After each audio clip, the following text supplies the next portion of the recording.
Bien, pues es muy gratificante encontrarme con dos grandes universitarios de cepa, de corazón, de estos personajes que tienen tatuado el escudo universitario, pero no solo eso, sino un enorme y gran nacionalismo, un gran cariño para nuestra patria. Y me refiero primero a las damas, a la maestra Anel Pérez, quien es la directora de Literatura y Fomento a la Lectura de nuestra máxima casa de estudios. Maestra Pérez, Anel, muchas gracias por estar con nosotros. Muchas gracias a ti y saludos a tu auditorio. Muchas gracias. Por supuesto, no podía faltar el doctor Hugo Delgado, investigador del Instituto de Geofísica de nuestra máxima casa de estudios. Hugo, muchas gracias. Muchas gracias a ustedes por la invitación. Quiero decir que usted sabe, esta entrevista es grabada por cuestión de tiempos y de horarios, de agendas. Es grabada, pero es justo en el día que nuestra máxima casa de estudios cumple 100 años de su escudo y de su lema, gracias al rectorado de José Vasconcelos. Eso es importante porque nos da credibilidad, nos da identidad, nos da peso, todo lo que significa nuestra máxima casa de estudios, una de las mejores de Iberoamérica y de Latinoamérica. Así es que, bueno, empezamos bien esta conversación, pero hay algo aquí que no es tan grato. Hemos conocido, hemos leído, hemos aprendido de grandes conquistadores, hombres que se atreven a soñar y a llegar a límites y destinos que no pensaban, y esto engrandece al ser humano, nos ha dado civilización. Sin embargo, en esta ocasión, nuestros grandes investigadores como Hugo Delgado y como la maestra Anel Pérez nos dan una mala noticia: la extinción de un glaciar en el volcán Ixtlacihuatl. Yo quisiera, maestra Pérez, introducirnos al tema con el gran conocimiento y aportación que tiene sobre nuestros volcanes. ¿Qué significan, pues? Claro, bueno, antes que nada, quiero decir que este es un proyecto de Hugo Delgado y que nace desde la vulcanología, pero aprovecho, fíjate que trabajar en la UNAM implica la transdisciplinaridad o la multidisciplina. Y en ese espectro, los volcanes, además de ser un hecho geológico, como lo estudia Hugo, mi colega, y todo el Instituto de Geografía y otros institutos, lo ven desde esa perspectiva. Pero también está la montaña de los montañistas y también está la montaña como un efecto protagónico de las artes visuales en general, de toda la literatura, la dramática, la poesía, el cuento, y desde luego un protagonismo muy particular de los volcanes Iztaccíhuatl y Popocatépetl, que son emblemáticos, protagónicos, identitarios de este discurso que quiere decir la mexicanidad. Hugo, eres el pionero. Me da mucho gusto de veras tenerte, me emociona tenerte entre nosotros. Yo tuve la oportunidad de conocer, de tratar de entrevistar a Rafael Navarro, un gran explorador, un explorador universitario universal, que quiero decir para quienes no lo sepan, una montaña en Marte ya lleva su nombre. De esta magnitud, de este impacto sobre los investigadores como lo eres tú, Hugo, y te has encontrado algo en los volcanes que no es muy satisfactorio. ¿Nos platicas? Sí, bueno, es importante que todo el mundo sepa lo que es un glaciar y los glaciares que tenemos y tuvimos sobre nuestras montañas. Primero que nada, es importante mencionar que un glaciar es una masa de hielo que tiene un régimen de alimentación y pérdida, que tiene movimiento, que se mueve cuesta abajo. Todos los glaciares tienen alimentación a través de la precipitación sólida, y esta alimentación sólida permanece por más de un año, siempre y cuando la zona de alimentación esté por encima de lo que conocemos como la línea de equilibrio. La línea de equilibrio es una zona donde se encuentra el promedio de los 0 grados centígrados a través de todo el año. Si la línea de equilibrio que tiene una altitud, los hielos se encuentran por encima de esa línea de equilibrio, los hielos permanecen, pero debajo de esa línea de equilibrio los hielos se funden. El asunto es que si la temperatura disminuye a nivel global, los hielos, la línea de equilibrio va para abajo y entonces los hielos, los glaciares crecen. Si por el contrario la temperatura aumenta, entonces la línea de equilibrio va para arriba y retroceden los glaciares. La última glaciación que tuvimos en México terminó hace 9,000 años. En esa última glaciación, todas las montañas alrededor de la Ciudad de México estaban cubiertas de hielo glacial. Cuando desaparece la última glaciación y entramos a lo que actualmente vivimos, que es la etapa interglacial, los hielos se funden y el agua que resulta de esta fusión es lo que conforma el sistema lacustre de la Cuenca de México, aquella a la que llegaron los primeros pobladores del Valle de México, los aztecas. Al final de cuentas llegaron a una serie de lagos que eran consecuencia de la fusión de los glaciares que había en la Sierra de las Cruces, en el Ajusco, en la Sierra Nevada, obviamente encima del Popo y del Ista. Entonces los glaciares... Dices que había, es decir, esos glaciales ya también desaparecieron. Y todo ese sistema glacial desapareció, llegó muy abajo. Digamos que en la zona de Paso de Cortés los glaciares llegaron a tener un espesor de más de 100 metros por encima del nivel actual del terreno. Pero todo eso desapareció y es algo natural, las glaciaciones son algo natural y el cambio climático relacionado con esta entrada a la etapa interglacial es una cuestión natural. Sin embargo, conforme va pasando el tiempo y con la revolución industrial y con el aumento de la actividad humana, esta actividad humana produce emisiones de gases de efecto invernadero. Hacia la mitad del siglo pasado, aumenta esta serie de emisiones y provocan un retroceso muy acelerado de los glaciares. Es decir, la línea de equilibrio a la que me he referido sí. Comienza a subir a un nivel que ya los glaciares tienen que estar siguiendo esa zona. ¿Qué es lo que sucede en nuestro país? La línea de equilibrio que hemos venido estudiando a través de varios años nos indica que su altitud está por encima de los 5.200 metros sobre el nivel del mar. Uh-huh. Si nosotros consideramos que la altitud del volcán Iztaccíhuatl es 5.240, pues prácticamente los hielos que aún permanecen encima de la cumbre del Iztaccíhuatl ya no tienen zona de alimentación. Es decir, aunque haya precipitación sólida, no tienen esperanzas de tener alimentación porque toda la nieve, toda la precipitación sólida que caiga habrá de desaparecer.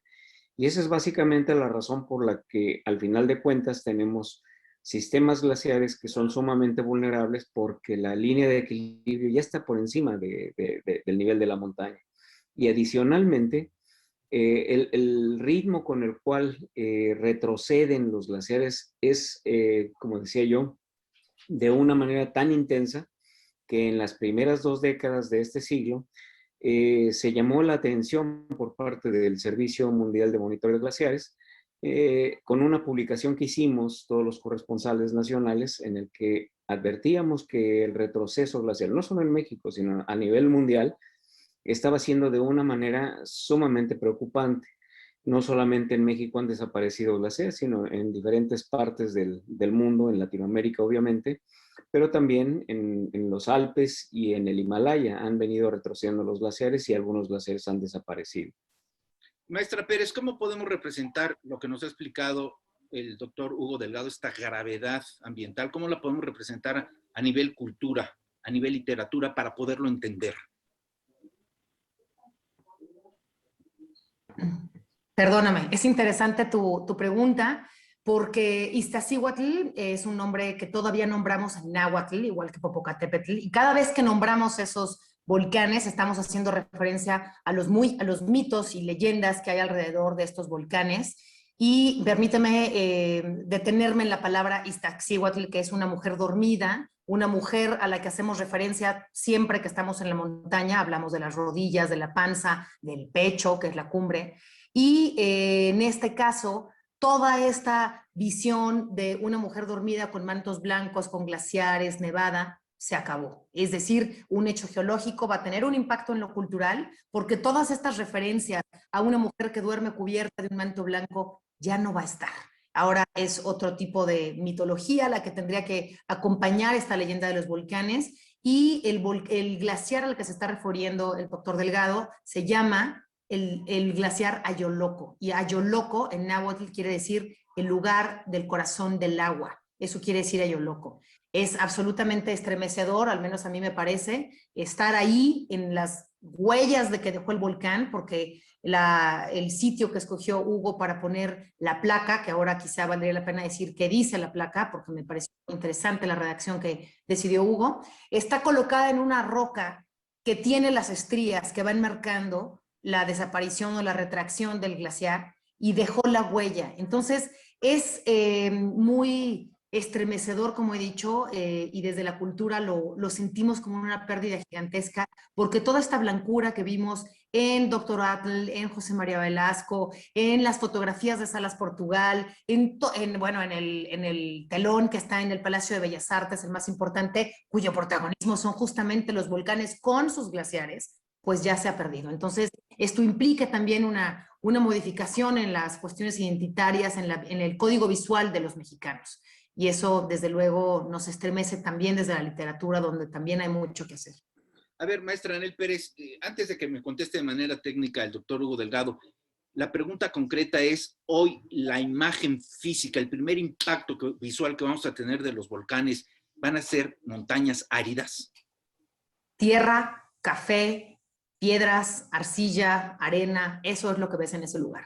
Tuve la fortuna de hace, no sé, yo creo que la última vez que lo vi completo, bueno, no completo, pero ya todavía como glaciar, fue hace por lo menos 12 años, quizá 13, que tuve la oportunidad de estar ahí escalando, viendo la nieve todo el tiempo. Y hay una convivencia en los volcanes, un hábito en el que tú sabes más o menos qué te vas a encontrar. Las montañas tienen referencias y las referencias casi siempre son o códigos, en el caso de la volcana, como le dicen a Iztaccíhuatl, códigos de la corporalidad femenina de esa volcana, o bien cruces que van marcando, cruces o placas que van marcando la muerte de alguien más que dejó huella o rastro en el volcán. Y de esa manera hay referencias como, por ejemplo, la Cruz de Guadalajara, que hace referencia a una historia muy dolorosa en la historia del Iztaccíhuatl, o la Cruz de Rosas, que es a donde llegamos, o por la ruta que nos llevó Hugo para poder poner esta placa. Todo ese campo, que se llama el Campo Alto, donde está esta Cruz de Rosas, hace muy poco todavía podías percibir que estabas en un volcán y que ese volcán tenía un glaciar. Lo mismo hemos sentido quienes hemos estado en el Pico de Orizaba, en el glaciar de Jamapa, y tienes que ponerte spikes, tienes que sacar el piolet, y hay una serie de referencias que te hacen sentir que estás en el glaciar, empezando por el frío y por los códigos que tienes que ver. Hoy día lo que se ve es piedra, arcilla, arena, colores cálidos y absolutamente ni un rastro del glaciar. A lo lejos se ve todavía el glaciar de la Panza. Hugo, todavía vimos también unas pequeñas zonas de hielo que oyes cómo se están derritiendo, y sabes qué, que la sensación es muy angustiante porque lo que escuchas es el tiempo que pasa goteando un glaciar que te dice que se va a morir prontísimo. Es como estar escuchando un moribundo. Mejor explicación que la que nos has regalado no podría encontrar. Entiendo tu amplia gama dentro de la literatura, y bueno, me sorprende que pues hayas acompañado al doctor Hugo Delgado precisamente a colocar una placa que después de esta pausa que vamos a tener en unos segundos, me dará lectura el doctor Hugo Delgado qué significa y qué quiere decir esta placa colocada precisamente ahí en donde estuvo un glaciar. Esto va en serio, regresamos, una pausa, volvemos. Bien, continuamos. Ya escuchamos, Hugo, una explicación bella, porque así lo hace Anel Pérez, bella de lo que está ocurriendo. Fíjate qué contraste, ¿no? Es decir, buscar las mejores palabras, las más hermosas para explicar la belleza de una naturaleza, pero al tiempo hablar de su destrucción. Dime una cosa, Hugo, antes de que me des lectura de esta placa que colocaron. ¿Ya no se va a recuperar este glaciar? Es decir, ¿se extinguió y se acabó?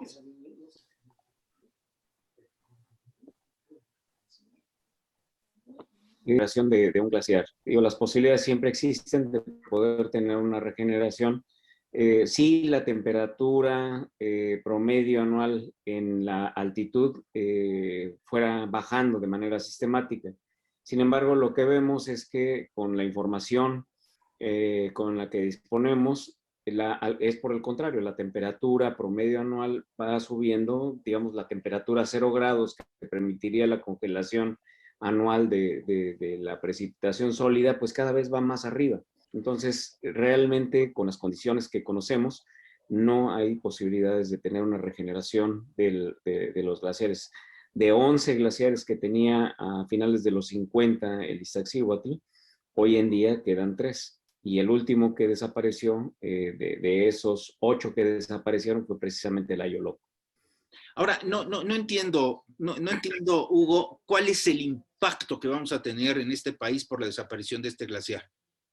Bueno, de entrada, quienes lo van a padecer van a ser las personas que viven muy cerca de digamos, en las faldas de la montaña. ¿Por qué? Porque durante la época de secas, los glaciares, al fundirse, soltaban agua y esa agua era aprovechada por la gente en épocas de sequía. Sí. Hoy en día esa agua adicional ya no va a existir. Por el otro lado, como bien decía Anel, al desaparecer el hielo, lo que tenemos como paisaje es colores cálidos, colores oscuros. Con la presencia de hielo, la radiación solar se refleja, pero cuando desaparece esa superficie blanca, lo que tenemos es colores oscuros que, al contrario de reflejar, absorben la radiación solar y tenemos una retroactividad que va a generar un calentamiento local. Este calentamiento local puede inhibir la precipitación. Entonces, la consecuencia más clara es etapas de sequía a las cuales la población cercana a la montaña habrá de hacer frente y habrá de adaptarse. Ese es básicamente de entrada alguno de las consecuencias. En el caso, por ejemplo, del Popocatépetl, que también tenía glaciares, estos quedaron extintos a finales del año 2000, principios del 2001. Casi nadie lo ha notado. Bueno, todo el mundo ya sabe que ya no hay escorrentía por parte de glaciares que antes soltaban agua. Pero adicionalmente, uno de los efectos de la presencia de glaciares es que su agua se infiltraba y alimentaba los acuíferos, es decir, había retroalimentación a los sistemas del agua subterránea.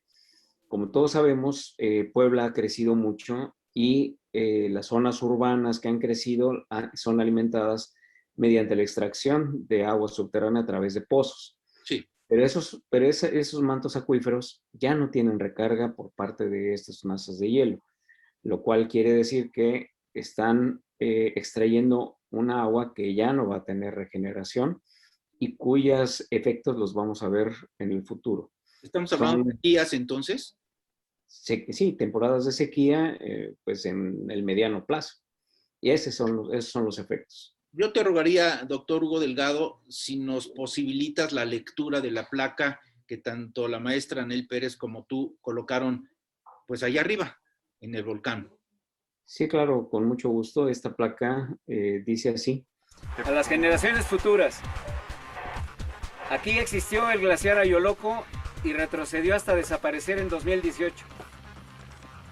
En las próximas décadas, los glaciares mexicanos desaparecerán irremediablemente. Esta placa es para dejar constancia que sabíamos lo que estaba sucediendo y lo que era necesario hacer. Solo ustedes sabrán si lo hicimos. Eso es lo que la placa dice, como un recordatorio a las generaciones por venir, de que ahí en donde colocamos esa placa existió un cuerpo de hielo, que ya no verán más, pero que esta placa tiene como finalidad fundamental el crear conciencia de un bien natural que nos fue regalado por la naturaleza, pero que ya no lo vamos a ver más. Y que las generaciones futuras ya no lo van a ver más, pero van a sufrir las consecuencias de ello. Y a lo mejor nunca lo van a entender, Hugo, porque no lo van a vivir. Pero yo decía, Anel, hace unos minutos, la belleza de tu expresión para transmitirnos algo tan doloroso como es la pérdida de un glaciar en este sentido. Pero fíjate, también esta placa que nos ha dado lectura el doctor Hugo Delgado me lleva a la memoria que durante el rectorado del doctor José Narro, los universitarios, y déjame poner la chaqueta universitaria porque ahí estuvimos, los universitarios enterramos la cápsula del tiempo casi en la cimentación de rectoría. Qué contraste, ¿no? Por un lado, dejamos lo mejor de nuestra cultura enterrada para que civilizaciones posteriores la puedan encontrar, y por el otro lado, subimos una placa tan humillante por lo que hemos hecho a la naturaleza. Mira, a propósito de tu comentario, te digo un par de cosas. Después de que Hugo puso esta placa y leyó el contenido y nos explicó allá arriba, porque es distinto leer o escuchar algo aquí entre nosotros, a verlo ahí a 4.600 metros sobre el nivel del mar, cuando estás en el terreno justamente donde estuvo el glaciar milenario, por cierto. Hay una palabra que evoca lo que me quieres decir y se llama solastalgia. Es un neologismo, eso quiere decir que es una palabra nueva, compuesta en 2003, y se refiere al dolor o a la angustia que nos da la emoción de haber perdido algo en el medio ambiente. Solastalgia es lo que sentimos cuando sabemos que ya no hay rinoceronte blanco o que hubo tal especie y ya no la hay. Es una palabra muy hermosa y muy dolorosa, y creo que es una palabra que desde la literatura nos recuerda la posibilidad de nombrar las emociones que nos da, y a mí creo, Hugo, eso fue lo que sentí y lo que sentimos todos. Quiero decir que esta placa fue un homenaje muy hermoso en otro sentido, como tú mismo lo dices, en esta ambivalencia de emociones. Estuvieron vulcanólogos, glaciólogos, desde luego el equipo de montaña de la UNAM, estuvieron el Festival de Cine de Montaña Freeman, el director, estuvo un amigo de Hugo, un gran artista que pintó una acuarela en ese momento, estuvo Elsa Ávila, que además nos da mucho gusto que mujeres como ella o Excel Ford nos hubieran acompañado allí en la montaña, y eso te da un poco de referencia de quiénes y quiénes millones perdemos cuando perdemos el glaciar de Ayoloco. No es una pérdida para los físicos, no es una pérdida para los artistas, ni para la gente de literatura, ni para los montañistas. Es una pérdida para todo el medio ambiente, para toda una humanidad que perdemos en todos los sentidos. El agua, la flora, la fauna, la cultura, la literatura, la propia emoción en la montaña. Es una pérdida inconmensurable, y eso creo que lo resume esta hermosísima palabra, este neologismo, solastalgia. Puedo adivinar, puedo imaginar el sentimiento que tuvieron ustedes allá arriba, sobre todo al colocar esta placa. Y no seré cursi, Hugo, pero preguntaré, ¿guardaron minutos de silencio? Sí, se guardó un minuto de silencio. Anel en esa parte llevó la batuta, y se leyeron también poemas, una serie de composiciones que hacían alusión al momento que estábamos viviendo. Fíjate que he tenido la experiencia, por ejemplo, en el estado de Tlaxcala, de visitar el bosque de las luciérnagas, y quienes nos atienden, que son también jóvenes emprendedores universitarios, lo primero que nos piden, y a voluntad porque no es obligado, nos piden pedir permiso a la Madre Tierra para ingresar a estos santuarios que nos regala la naturaleza y poderlos respetar. Por eso puedo adivinar un poco el sentimiento, la nostalgia, quizá coraje, tuvieron coraje también por esto, ¿no? Anel Pérez, hubo enfado también, ¿no? Por supuesto que se siente, es una pregunta de qué estamos haciendo, como la propia redacción de Hugo lo puso, ¿no? Nosotros sabíamos lo que habíamos que hacer y no lo hicimos. La referencia fotográfica, y aquí hay que decirlo, esto también tuvo una parte importantísima. María Paula Martínez, una documentalista y fotógrafa que a través de los recursos tecnológicos como el dron, tuvo el levantamiento del registro documental, fotográfico y filmográfico de este momento, y esto nos evoca entonces en un conjunto de emociones y de momentos registrados documentalmente. Entonces creo que al final lo interesante de esto es que la universidad en su conjunto, y quiero decir que justamente ahora que se celebran los 100 años del escudo de la UNAM, recordemos que ahí están los volcanes y están en blanco, ¿no? Cuando el escudo de la UNAM lo vemos pintado en blanco, ahí está esa blancura y ya no está en 100 años, ¿no? Entonces sí creo que esto evoca un montón de emociones y de pérdidas, como dije, en todos los sentidos. Pues ojalá que esta conversación, Hugo, Anel, nos haga reaccionar, nos haga accionar y evitemos este daño que nosotros estamos provocando a la naturaleza. No ella a nosotros, sino nosotros a ella. Yo, doctor Hugo Delgado, me felicito de encontrarme en este espacio. Eres un gran universitario, un gran investigador, un hombre íntegro, honesto, que le da excelencia a nuestra máxima casa de estudio. Me felicito de que estés con nosotros. Muchas gracias. Gracias a ustedes. Y por supuesto, Anel, siempre pues he sabido, me he enterado de tu actividad, de tu trabajo, de tu entrega a la máxima casa de estudios, por ende al país. Y bueno, me da mucho gusto, a lo mejor cometo un error, tú me dirás, pero a tus espaldas veo por ahí un celacanto, ¿no? Que es un fósil viviente. Sí, sí, no es mi casa, pero sí, en efecto, desde que llegué lo vi. Ajá. Y me da mucho gusto también participar desde la literatura y recordar que leer implica responsabilidades y leer ciencia y leer también los poemas, como dijo Hugo, de José Emilio Pacheco a propósito de la pérdida medioambiental, es una manera de leer y es una manera importante de incluir en nuestras lecturas la responsabilidad del medio ambiente que tenemos a nuestro cuidado. Bueno, y no hay que olvidar que una de las funciones sustantivas básicas de nuestra máxima casa de estudios es precisamente la divulgación de la cultura, la extensión cultural. Hugo, doctor, muchas gracias. Maestra Anel Pérez, mi gratitud como siempre y nos volvemos a encontrar si ustedes así lo permiten. Muchas gracias. Claro que sí. Gracias. Gracias. Vamos a una pausa, esto va en serio. Continuamos.